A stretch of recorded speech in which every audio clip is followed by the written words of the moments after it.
Eu quero agora orar com você para lermos a palavra de Deus e termos a sabedoria celestial para compreendê-la.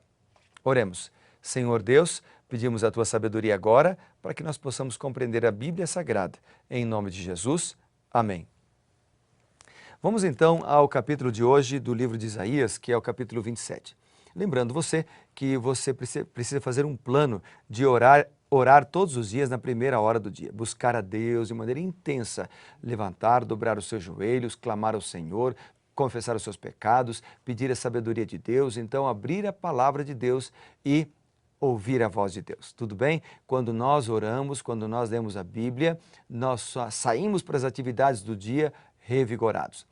Isaías é um livro que tem muitas mensagens para a gente. Até os capítulos, entre aspas, mais áridos, transmitem mensagens poderosas para nós. E hoje é o capítulo 27. Vamos lá então. O capítulo 27 ele começa falando da destruição do dragão ou do Leviatã. Então, o dragão, o Leviatã, provavelmente dentro desse contexto, é um símbolo do Egito. Mas também esse mesmo símbolo do dragão, por exemplo, é utilizado lá no livro do Apocalipse para representar o inimigo de Deus e do povo de Deus, que é Satanás. Alguns versos que me chamaram a atenção, eu selecionei pelo menos sete lições espirituais de Isaías capítulo 27. Vamos dar uma olhada nelas. A primeira lição espiritual, ela está na expressão naquele dia.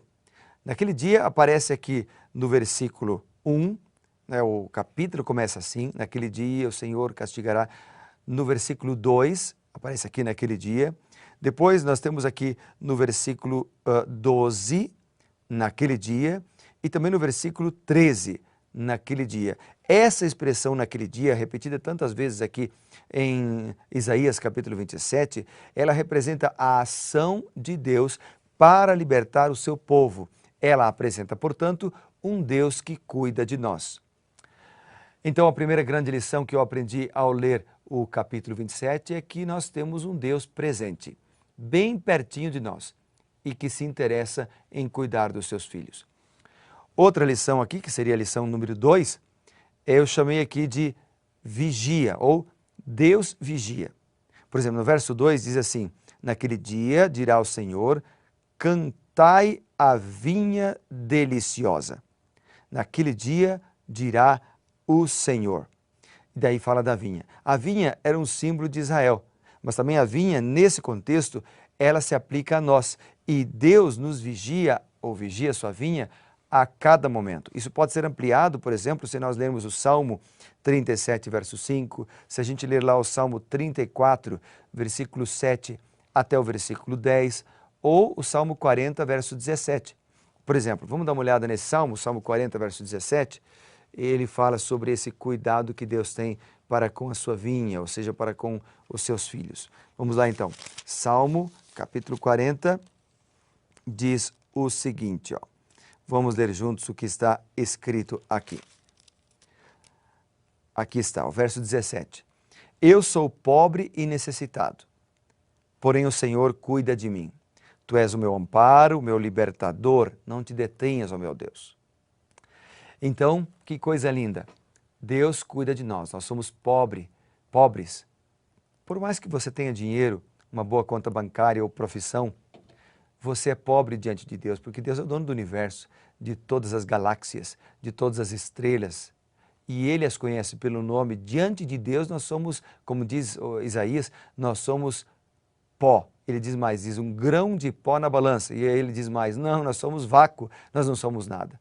Então, se nós não somos nada e Deus é tudo, obviamente que quando nós lemos aqui que Deus vigia a cada um de nós a cada momento e cuida de quem é necessitado, Isaías 27 está falando de um Deus de amor.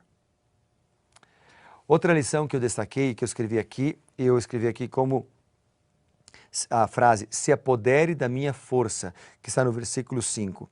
Aqui diz assim, os homens que se apoderem, ou que homens se apoderem da minha força e façam paz comigo, sim, que façam paz comigo. Então a expressão se apodere da minha força que Deus apresenta aqui, é porque exorta cada um de nós, exorta a mim, exorta você também, a buscarmos proteção nele. E se nós fizermos isso, ele cuidará de nós.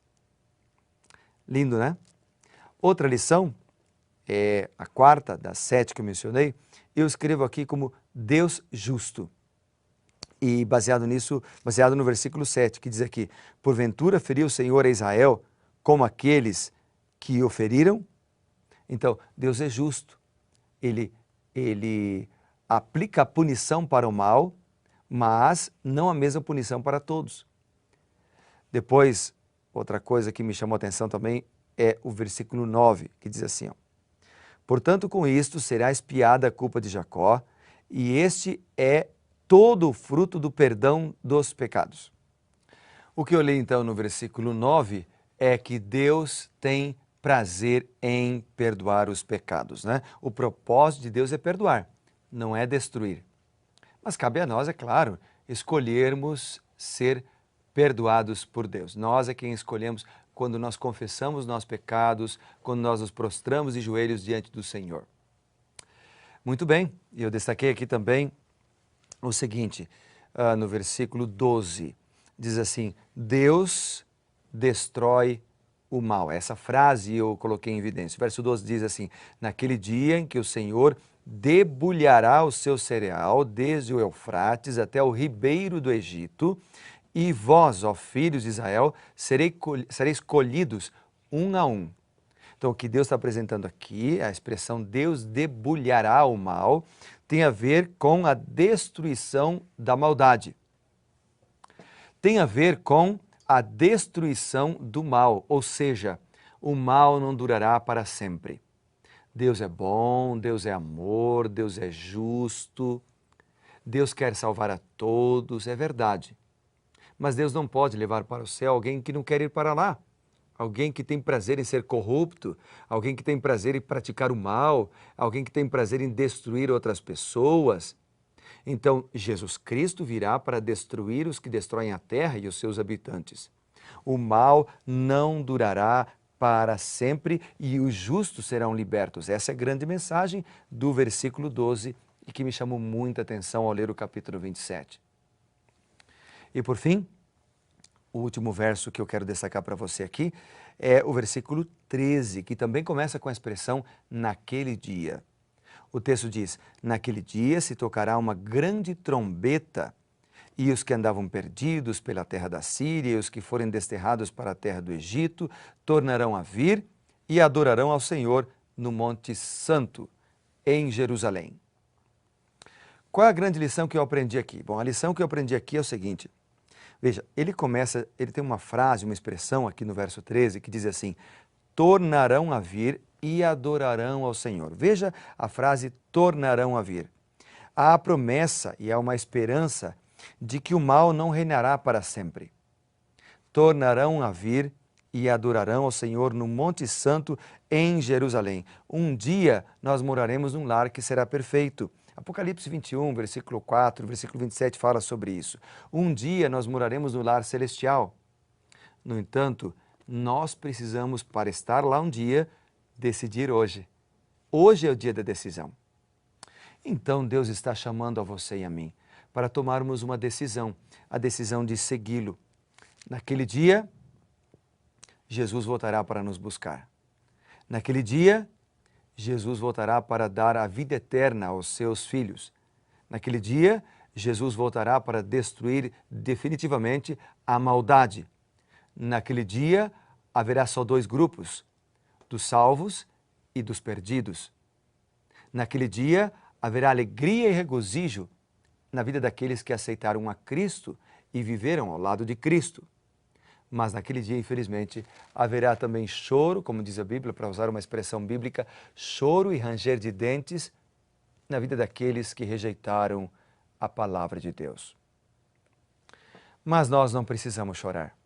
Deus está nos chamando hoje para nós entregarmos tudo que temos, tudo que somos nas mãos dele.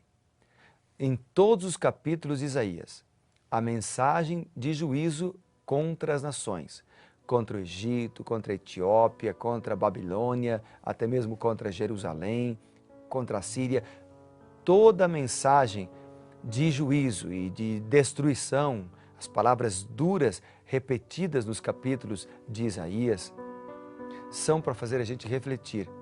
Não para a gente aceitar a Deus por temor, por medo, mas para a gente refletir na importância de andar nos caminhos corretos.